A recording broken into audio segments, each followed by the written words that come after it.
Dear friends and fellow dreamer, today I stand before you with a message that might sound a little unconventional, but I ask you to keep an open mind as we explore it together. It's a message that challenges the very fabric of what we've been taught about kindness, and that message is stop being kind. Now, before you jump to conclusions and think I have lost my mind, let me explain, as you tell me in your own words. Live by the manifold. I'm not asking you to stop being compassionate, empathetic, or loving. In fact, I'm encouraging you to embrace those values more deeply. But what I want us to reflect on is the form of kindness we're offering, and more importantly, the motivation behind it.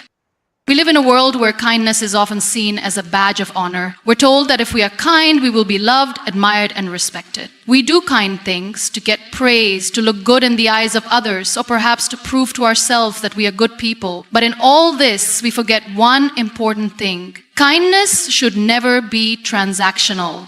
Too often, we hide our true needs behind the veil of kindness.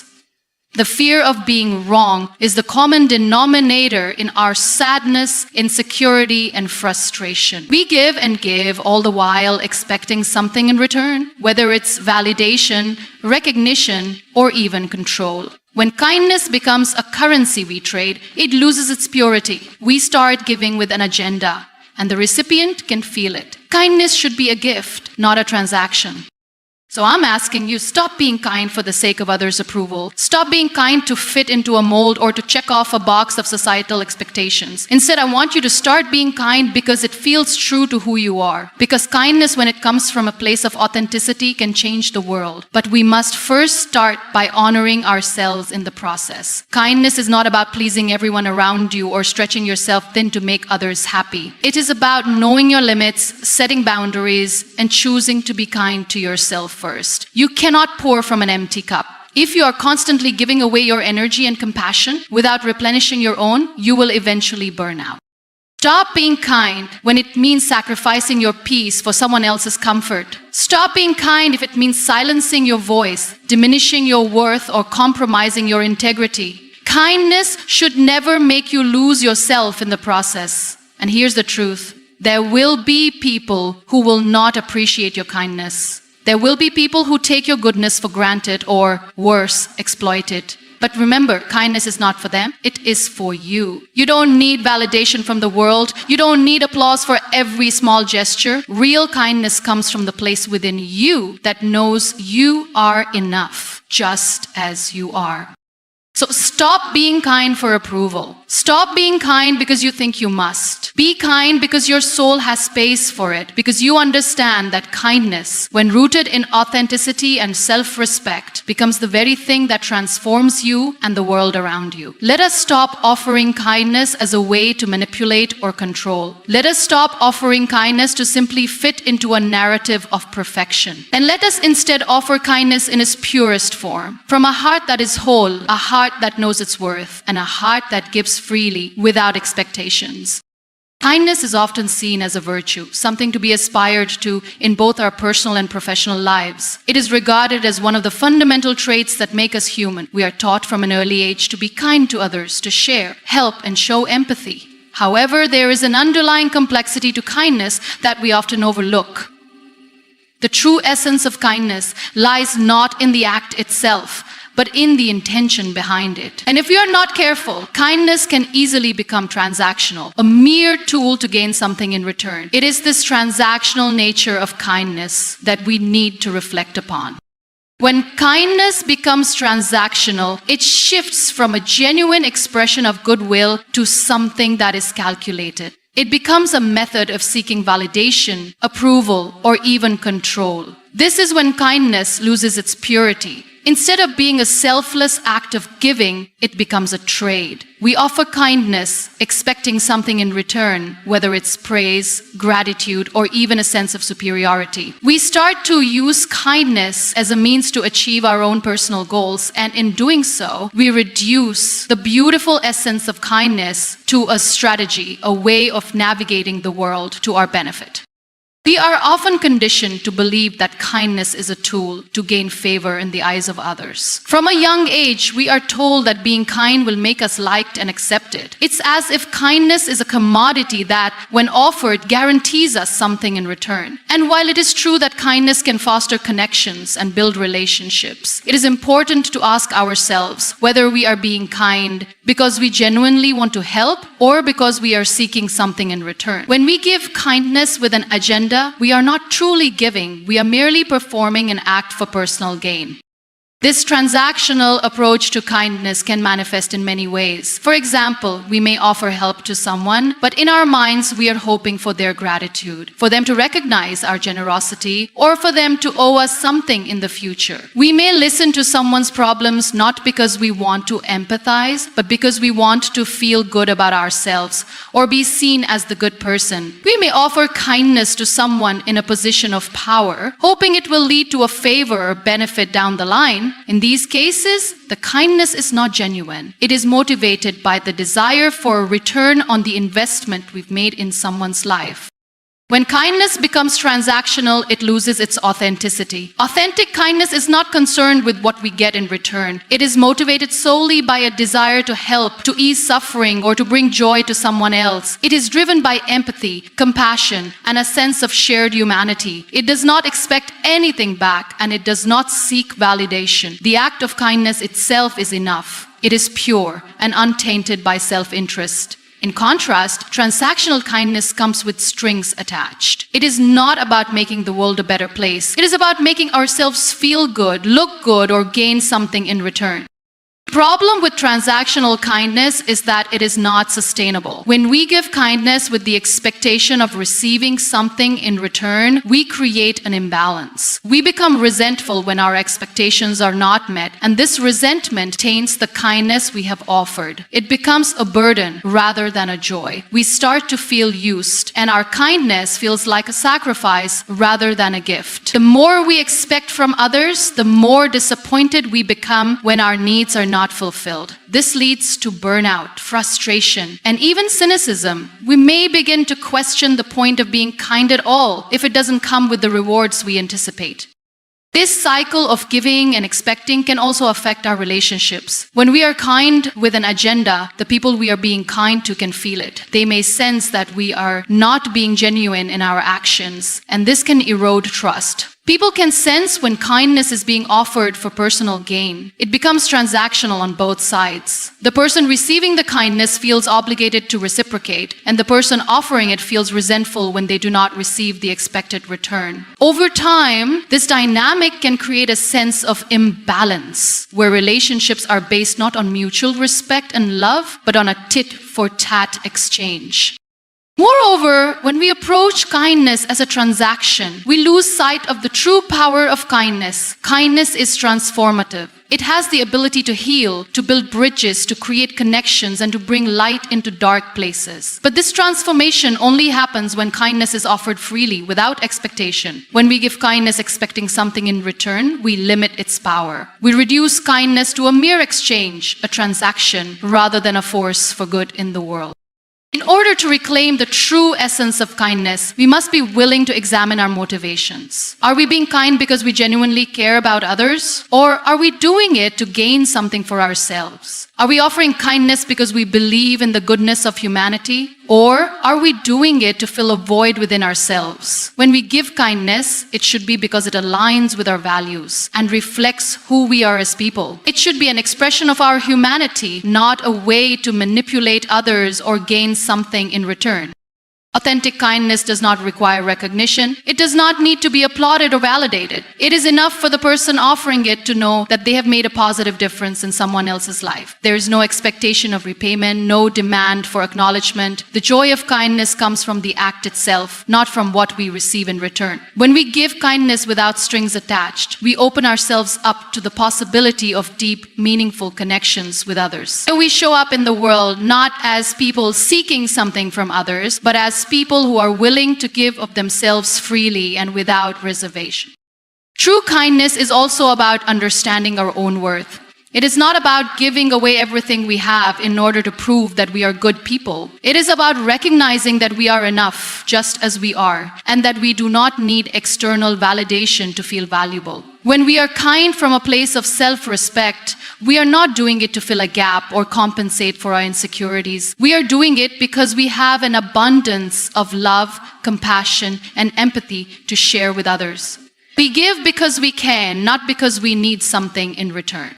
The challenge for all of us is to shift our mindset around kindness. Instead of seeing it as a tool for gaining favor or recognition, we must view it as a powerful force that has the potential to transform both ourselves and the world around us. When we stop viewing kindness as a transaction, we allow it to become a genuine expression of who we are. We can give without expecting, love without conditions, and show compassion without the need for acknowledgement. This is when kindness becomes truly powerful. It is when we give not because we expect something in return, but because it is the right thing to do, the compassionate thing to do, and the human thing to do. Kindness is about freedom. It is about offering ourselves to others without the weight of expectations. When we stop being kind for personal gain, we create space for genuine connection. We begin to give not because we need something in return, but because it feels good to share our humanity with others. And in doing so, we begin to experience the true transformative power of kindness. It is in this pure form that kindness becomes something that not only changes others, but also changes us. Kindness is something we all strive for, and it is an essential trait that is celebrated worldwide. It is often seen as the golden standard for human interactions, something that binds us together, builds connections, and creates positive change. But kindness is not always as straightforward as we might think. It can often be seen through a lens of expectation and validation. We find ourselves doing kind things, not necessarily because we want to help or uplift others, but because we want something in return: validation, approval, or even admiration.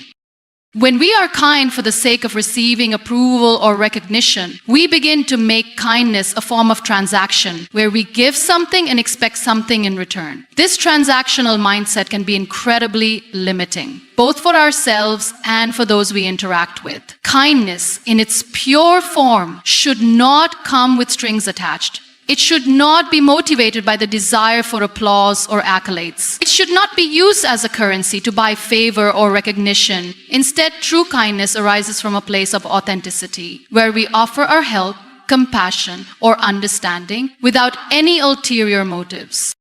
When kindness is driven by the need for approval, it often feels inauthentic. We may give without fully investing in the act because we are already thinking about the reward we expect in return. For example, we may help a colleague or friend, not because we genuinely want to support them, but because we are hoping to receive praise or to be seen as the good person. We might do a good deed, hoping that others will take note and acknowledge our effort. The problem with this approach is that it diminishes the quality of the kindness we are offering.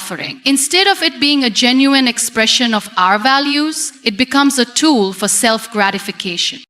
This transactional form of kindness can even lead to resentment. When we expect something in return for our acts of kindness, and that expectation is not met, we may feel disappointed, frustrated, or even bitter. This is especially true when we believe we deserve recognition for the good things we do, but it is not forthcoming. We might feel unappreciated, or worse, we might begin to question why we bother being kind at all if it doesn't result in some form of validation or reward. This cycle of giving with the expectation of receiving something in return ultimately leaves us feeling empty and unfulfilled.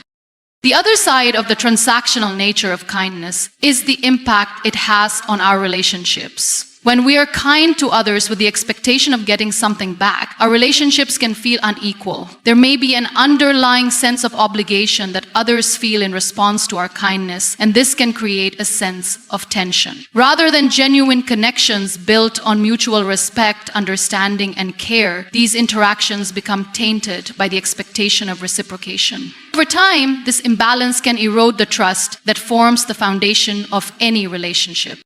Additionally, when we rely on kindness to gain approval, we can begin to lose sight of why we are truly being kind in the first place. Kindness should never be used as a means to manipulate others or to create an image of ourselves that we think will make others like us. If our kindness is born out of a desire to be seen as a good person, we lose the authenticity that makes our actions meaningful. People can sense when our kindness is motivated by personal gain, and they may begin to feel as though we are not being sincere.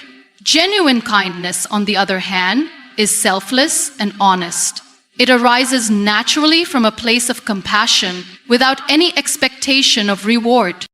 The need for approval also limits the scope of kindness. When we are only kind to those who we think will reciprocate or acknowledge our efforts, we create an environment where kindness becomes conditional. We may hesitate to help someone who cannot give us anything in return, or to offer support to those who are not in a position to validate our actions. This selective kindness diminishes its power and potential. True kindness is unconditional. It is not dependent on the person receiving it, nor is it contingent on the response we get. It is an act of generosity, a gift given freely without any expectation of receiving something in return.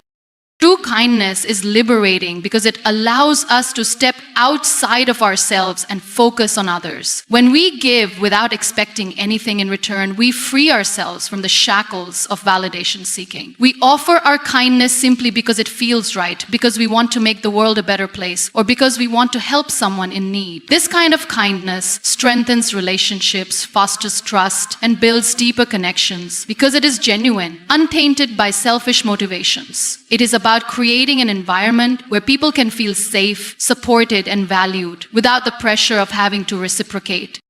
Furthermore, kindness that is not rooted in the desire for approval enables us to give more freely and more often. When we release the need for validation, we can offer our support, empathy, and care to others without holding back. We no longer limit ourselves to only those who can give us something in return, and we start to see the beauty in acts of kindness that are small, quiet, and unnoticed by the world. These moments are often the most powerful because they come from a place of true generosity with no agenda behind them.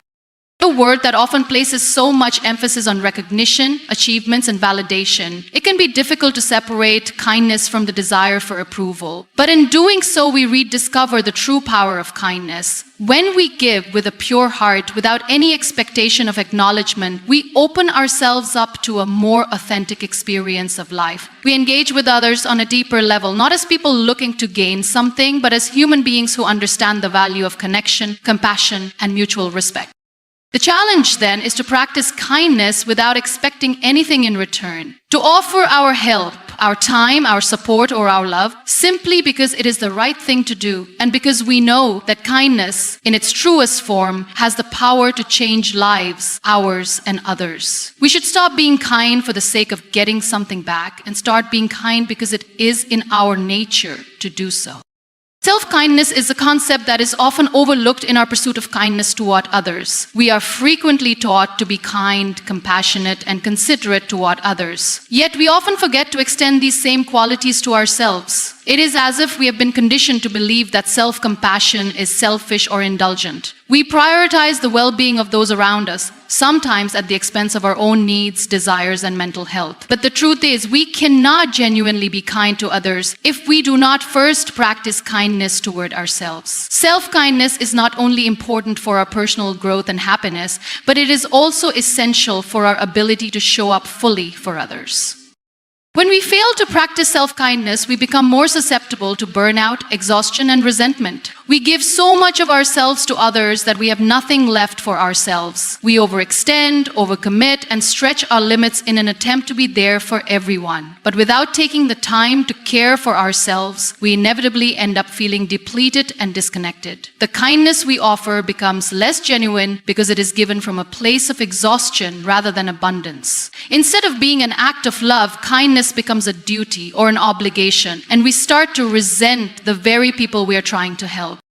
The first step in practicing self-kindness is recognizing that we are worthy of care and attention. It's easy to think that we should always put others first and that our needs are secondary, but this mentality is ultimately unsustainable. It is essential to acknowledge that we too deserve love, support, and understanding. We cannot pour from an empty cup, and if we do not prioritize our own well-being, we will have nothing left to give to others. Self-kindness is about recognizing our own humanity and treating ourselves with the same compassion and understanding that we extend to others. It means giving ourselves permission to rest, to say no, and to set boundaries without feeling guilty.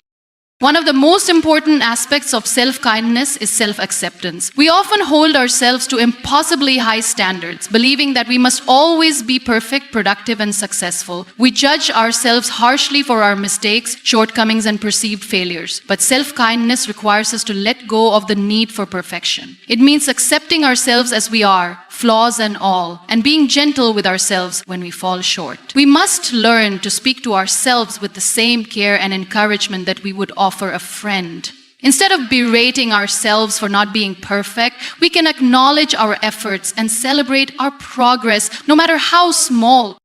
Self-kindness also involves making time for activities that nourish and replenish us. It's easy to get caught up in the busyness of life and forget to take care of our own needs. We might feel like we don't have time for self-care or that it's a luxury we can't afford. But self-kindness means recognizing that taking care of ourselves is not selfish. It is necessary. Whether it's taking a walk in nature, reading a book, meditating, or simply sitting quietly for a few moments, these small acts of self-care are essential for maintaining our mental, emotional, and physical well-being. By making time for ourselves, we replenish our energy and restore our sense of balance. We become more resilient, better able to cope with life's challenges, and more present for those around us. Setting boundaries is another crucial aspect of self-kindness. Many of us struggle to say no or to establish limits, especially when it comes to the needs of others. We might feel guilty or fear disappointing people if we decline requests for help or assistance. However, setting healthy boundaries is an act of self-respect and self-care. It is about recognizing that we cannot do everything for everyone and that our time and energy are finite resources. By setting boundaries, we protect ourselves from burnout and ensure that we are able to show up in a meaningful way when it matters most. Saying no is not a rejection of others. It is a way of honoring our own needs and taking care of ourselves. Another important aspect of self-kindness is forgiveness. We are often our own harshest critics, and we may hold on to guilt or regret for things we've done or failed to do. Self-kindness requires us to let go of these feelings of self-blame and to forgive ourselves for our mistakes. We must recognize that we are human, and like everyone else, we are imperfect. Holding on to guilt or shame only serves to weigh us down and prevent us from moving forward. When we forgive ourselves, we free ourselves from the burden of past mistakes and allow ourselves to grow and evolve. Self-forgiveness is an act of grace that enables us to embrace our humanity and move forward with compassion. Practicing self-kindness is also about cultivating a positive inner dialogue. Many of us engage in negative self-talk, focusing on our flaws, weaknesses, and perceived failures. We may tell ourselves that we are not good enough, not smart enough, or not worthy of love and success. This kind of thinking can be incredibly damaging and can erode our self-esteem over time. Self-kindness involves changing the way we speak to ourselves. Instead of focusing on our shortcomings, we can choose to affirm our strengths and celebrate our achievements. We can remind ourselves that we are deserving of love, success, and happiness, just as we are. By shifting our inner dialogue, we create a more supportive and nurturing environment for ourselves, which allows us to flourish and grow. Self-careness is about recognizing that we are valuable, deserving of care, and worthy of love. It is about treating ourselves with the same respect, compassion, and understanding that we offer to others. Kindness should never come at the expense of our peace or our integrity. In a world that often values selflessness to an extreme, it's easy to fall into the trap of giving so much of ourselves that we forget to protect our own inner harmony. While kindness is an admirable quality, it is crucial to understand that true True kindness should not require us to sacrifice our peace, our mental health, or our personal values. Too often we think that being kind means putting others' needs first at all costs, sometimes even at the cost of our own well-being. But this kind of unbalanced kindness can lead to burnout, resentment, and a loss of self-respect. It's important to recognize that kindness does not require us to lose ourselves in the process of helping others. The act of being kind should never make us feel exhausted, overwhelmed, or undervalued. If we are constantly giving of ourselves without taking the time to replenish our energy or establish healthy boundaries, we are not practicing kindness. We are practicing self-sacrifice. And self-sacrifice, while it may seem noble, can ultimately be damaging. It is possible to help others and still protect our own peace. In fact, true kindness often involves saying no when we need to, stepping back when we feel drained, and recognizing when we have reached our limits. When we continually put others' needs above our own to the point where it disrupts our inner balance, we start to lose sight of our own values. Our kindness becomes a form of appeasement, where we do things not because we want to, but because we feel obligated to, or because we fear that saying no will disappoint others. In these cases, we are no longer acting out of genuine care or compassion, but out of fear or guilt. This is not real kindness. Genuine kindness comes from a place of self-awareness and a strong sense of our own values. It is rooted in authenticity, not in a need to seek approval or to avoid conflict. When we are kind to others at the cost of our own values or peace, we are only harming ourselves in the long run. The challenge lies in finding balance, knowing when to extend kindness and when to protect our peace. It's not always easy, especially in relationships where there is a deep desire to please others. We may fear that setting boundaries will create tension or lead to rejection. But true kindness is not about constant self-sacrifice. It's about finding ways to help others while maintaining our own well-being. When we learn to set healthy boundaries and prioritize our own peace, we become more effective in our kindness. We are able to give from a place of abundance, not from a place of depletion. When we are at peace with ourselves, we are more capable of being present and offering genuine kindness to others. But if we allow others' needs to constantly overshadow our own, we risk losing the ability to truly connect. In order to be kind, we must first be kind to ourselves by respecting our own needs, protecting our emotional and mental health, and ensuring that we are not giving more than we can afford. Only then can we offer kindness without resentment or frustration.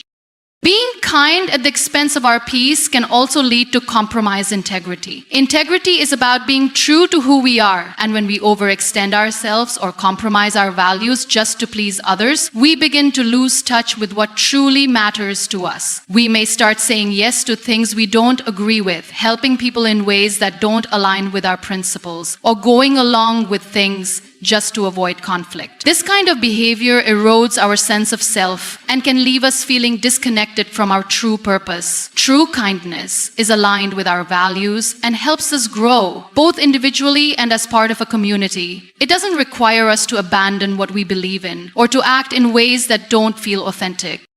In situations where our peace and integrity are at risk, kindness must be tempered with wisdom. It's essential to take a step back and reflect on what we are willing to give and what we are not. In moments of conflict or pressure, we must ask ourselves, is this act of kindness aligned with my values? Is this a genuine expression of my care, or is it driven by a desire to avoid discomfort or conflict? When we approach kindness with mindfulness, we ensure that we are giving in a way that doesn't compromise who we are or our emotional well-being. We are able to offer our kindness in a manner that is both generous and respectful of our own needs.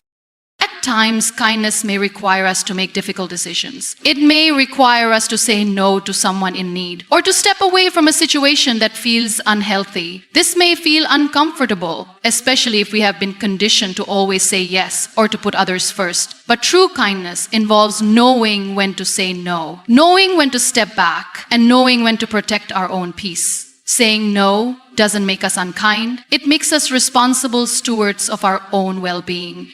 In fact, by setting boundaries and protecting our peace, we can show up more fully for others in the future, offering the best version of ourselves. Protecting our peace doesn't mean being unkind or cold. It means being discerning. It means knowing that we cannot help everyone all the time, and that sometimes the most compassionate thing we can do for others is to give ourselves space to recharge and heal. It is not a rejection of others, but an acknowledgement of our own limitations. By respecting our own boundaries, we create healthier, more sustainable relationships based on mutual respect, not on one-sided sacrifice. The truth is, kindness should never come at the cost of our integrity or peace. Genuine kindness is rooted in self-awareness, self-respect, and balance. It is an expression of love and compassion, but it does not come with strings attached or a price tag or personal sacrifice. True kindness honors both ourselves and others, allowing us to give freely without losing our sense of self or peace. By practicing kindness in a way that honors our own well-being, we are able to offer our best selves to the world and create relationships that are built on trust, mutual respect, and genuine care.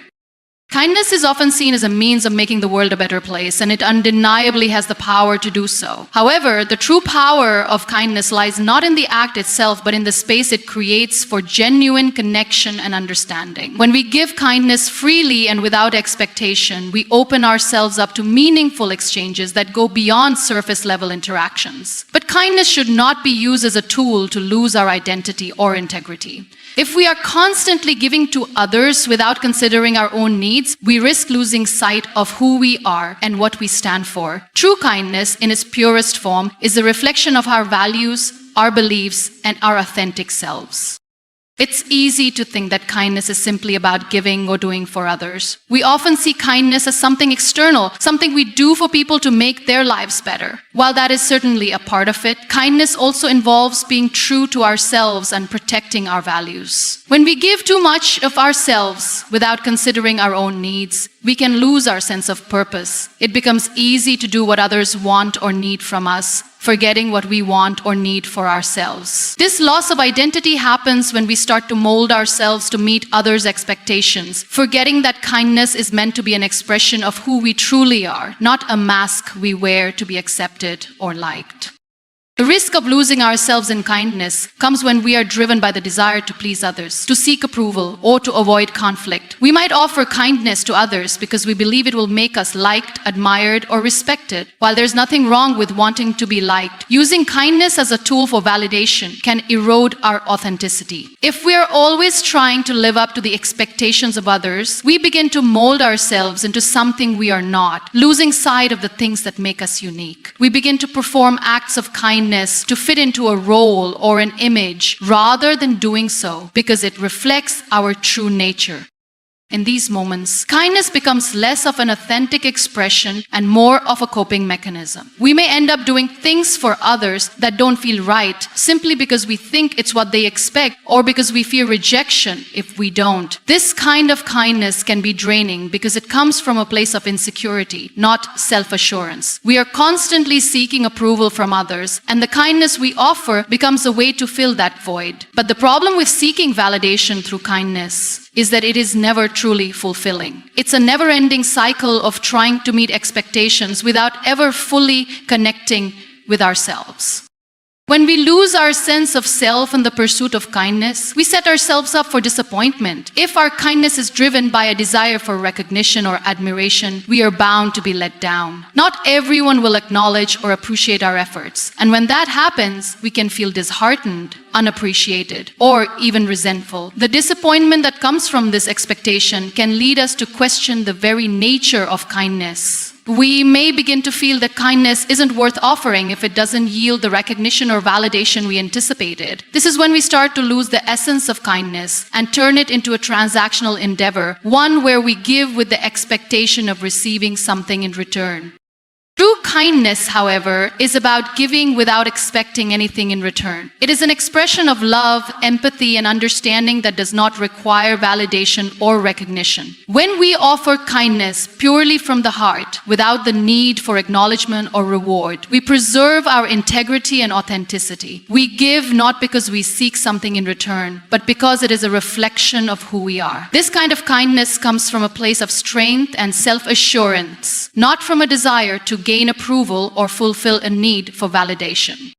Practicing kindness in this way allows us to stay grounded in who we are. It is an act that reinforces our values, not compromises them. When we extend kindness to others, we do so because it aligns with our beliefs and our principles, not because it will help us fit in or gain favor. This form of kindness is sustainable and fulfilling because it is rooted in authenticity. We don't lose ourselves in the process. Instead, we show up fully as ourselves, embracing our individuality and offering kindness from a place of abundance rather than depletion.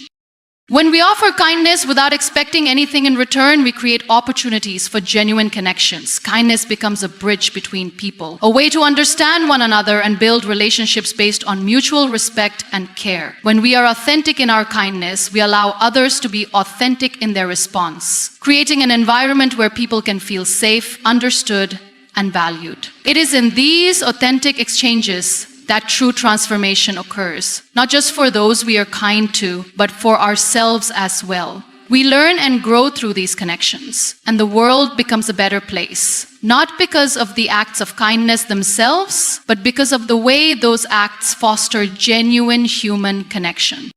In essence, the key to truly powerful kindness is rooted in preserving our identity and integrity. When we offer kindness from a place of self-awareness and authenticity, we are able to give in a way that enriches both ourselves and others. We stop giving to gain approval or recognition, and instead we give because it aligns with who we are. This authenticity is what makes kindness so powerful. It becomes a force that not only impacts those around us, but also nourishes our own souls, allowing us to continue offering kindness without losing sight of who we are.